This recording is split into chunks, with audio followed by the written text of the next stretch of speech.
uongozi wa Wizara ya Fedha na Mipango umekuja hapa kuangalia, ukishirikiana na mtakwimu mkuu wa serikali pamoja na timu yake, umekuja kuangalia mradi huu, hatua iliyofikia. Mradi huu ni miongoni mwa miradi yenye udhamini wa Benki ya Dunia.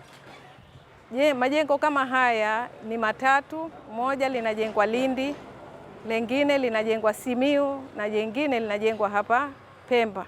Ni majengo ambayo yanakuja kubadilisha haiba ya mji huu wa Chake Chake, lakini pia tunategemea kwamba kupitia mazingira mazuri ya ofisi, basi watakwimu wetu wataweza kufanya kazi zao pia kwa ufanisi.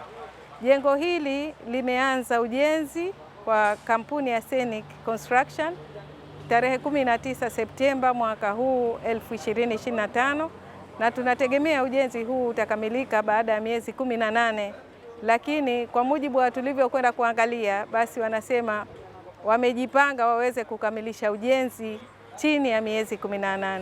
Sisi kama wizara kwa kweli tumefarijika, tunaona hatua ya ujenzi inavyoendelea imetupa moyo ya kwamba ujenzi utakamilika kama ilivyopangwa. Kwa hiyo kupitia ofisi ya mtakwimu mkuu wa serikali tumefarijika kuona ujenzi huu unaendelea kama vile ilivyopangwa, na baada ya muda mfupi tunategemea tutakuwa na jengo zuri la kisasa hapa Gombani ambalo tutaweza kuwaweka wafanyakazi wetu na kuweza kufanya shughuli za kitakwimu kwa upande wa Pemba kwa ufanisi zaidi.